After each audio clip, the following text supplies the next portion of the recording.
Après les accents néerlandais et canadiens, vous serez maintenant obligé d'attendre encore un accent ukrainien. Petit, je rêvais de devenir astronaute. Je voulais explorer l'univers. Mais le vertige m'a fait rapidement comprendre que ce n'était pas du tout mon truc. Alors j'ai décidé de devenir entrepreneur pour quand même explorer le monde et en même temps faire du bien par le biais de mon travail.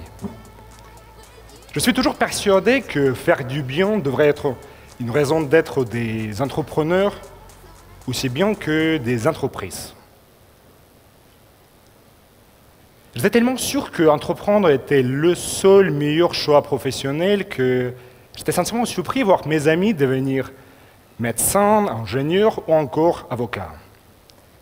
Moi, pour mes études, j'ai choisi des études en économie, mais j'avoue, je me suis rapidement ennuyé.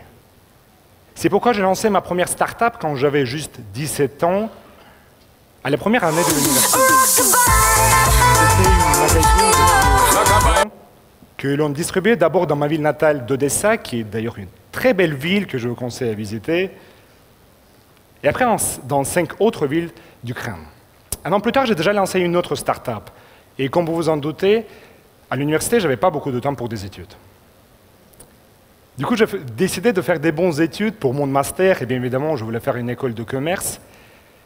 J'ai eu la chance d'être accepté à Paris, à UCP Europe. Je pensais que là, enfin, dans une école de commerce, j'allais rencontrer d'autres entrepreneurs qui voulaient, comme moi, changer le monde. Et imaginez-vous, qu'est-ce que j'étais surpris de voir que, même là, dans une école de commerce, la plupart des étudiants, il y a 9 ans, voulaient devenir des salariés dans les grandes boîtes. Ils voulaient travailler dans le marketing, dans les finances, dans l'audit, ils ne voulaient pas lancer leur boîte. C'était la première fois où j'ai douté de mon choix, où je me suis demandé sincèrement s'il n'y avait pas quelque chose dont je ne me rendais pas compte dans le salariat. Et j'ai décidé de le tester, j'ai travaillé en industrie. J'ai fait un stage en finance, même chez BCG, en conseil où tous mes amis voulaient travailler. C'était cool, c'était super, mais absolument pas fait pour moi. Ça m'a juste confirmé ma passion pour l'entrepreneuriat. Et pourtant, quand je suis arrivé en France il y a 9 ans, j'avais l'impression que ce n'était pas du tout le pays des startups. À point que je me suis dit que j'allais jamais, vraiment jamais lancer ma prochaine startup ici. Et pourtant, 9 ans plus tard, je suis toujours ici, à la tête de l'Anti-Café que j'ai lancé il y a 6 ans, qui aujourd'hui est un réseau de 14 espaces dans 6 villes, en France, en Italie, avec une belle équipe de presque une centaine de personnes. Et j'en suis heureux. J'en suis heureux surtout parce que la France a fait un immense progrès en termes de l'entrepreneuriat depuis ces années. C'est là 9 ans, j'avais l'impression qu'un entrepreneur était perçu comme un loser qui n'a pas réussi de décrocher son CDI. Aujourd'hui, j'ai l'impression que les entrepreneurs sont perçus comme des super-héros ou, comme Gilles a dit tout à l'heure, des rockstars. La preuve, c'est que les meilleures écoles proposent des cours de l'entrepreneuriat. Les salariés, les cadres, même les fonctionnaires sont prêts à quitter le confort de leur vie pour poursuivre leurs rêves et lancer leur start-up.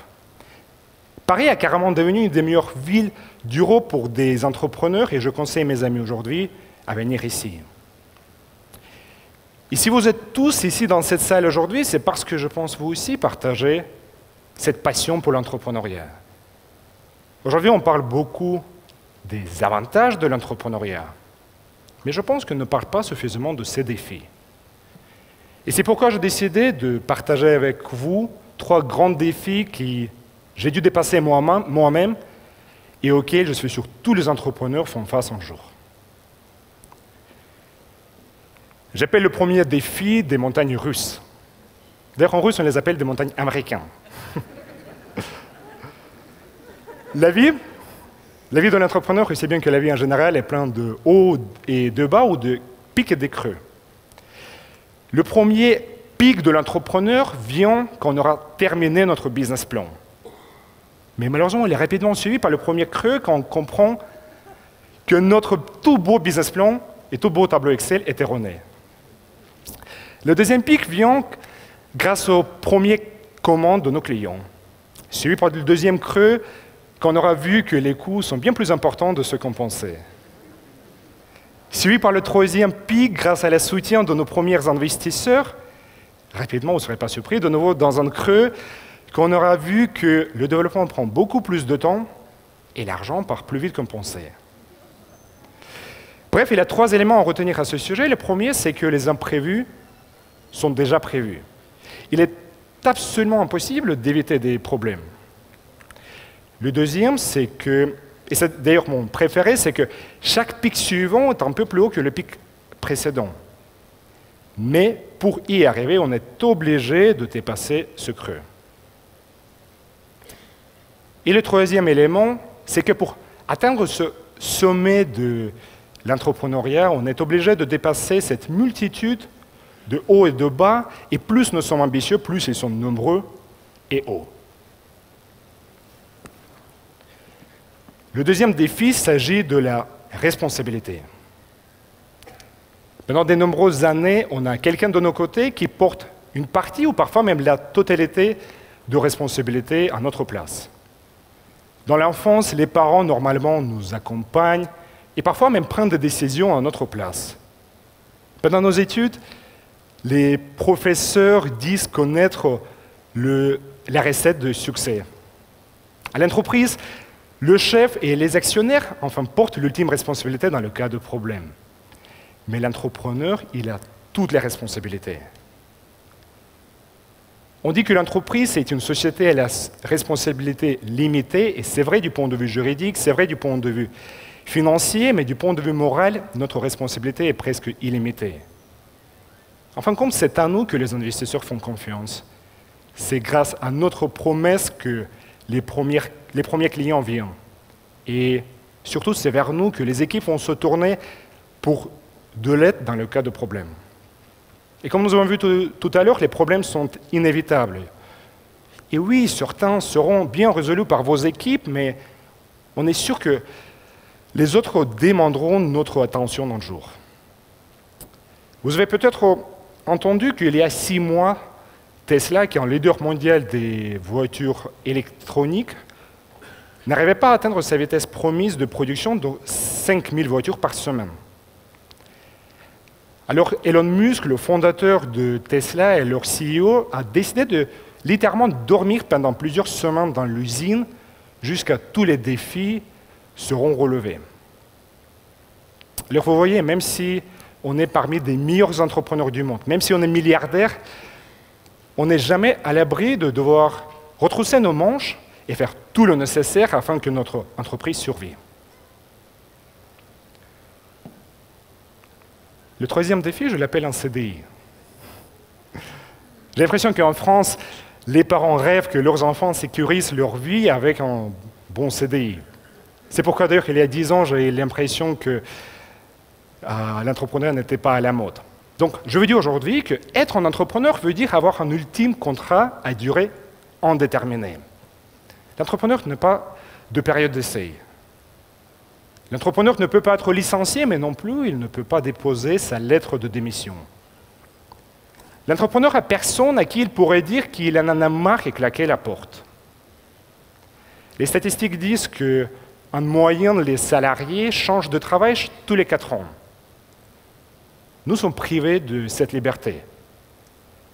Si un entrepreneur veut demain changer de projet ou aller vivre, disons, à New York, à Bordeaux ou même à Odessa, notre durée de préavis ne sera pas de 3 mois.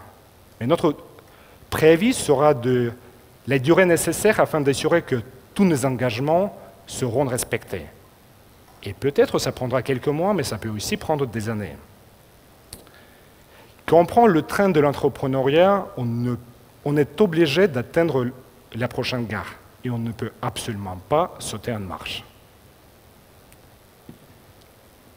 Les entrepreneurs ont besoin de beaucoup de qualités pour réussir. Mais je suis persuadé qu'il y en a surtout une qui est absolument indispensable et qui est partagée par tous les grands entrepreneurs. Il s'agit de la persévérance. C'est la persévérance qui nous permet de dépasser ces montagnes russes. C'est la persévérance qui nous allège le poids de la responsabilité.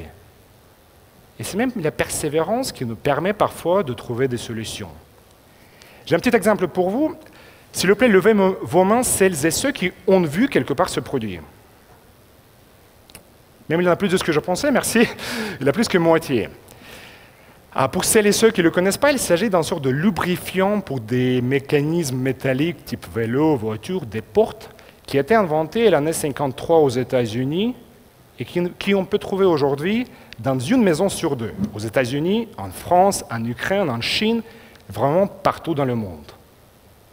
Et ce que j'adore avec son histoire, c'est que le numéro 40 signifie juste le numéro de la formule qui a enfin fonctionné. Imaginez-vous, il y avait 39 échecs, 39 formules qui n'ont pas marché.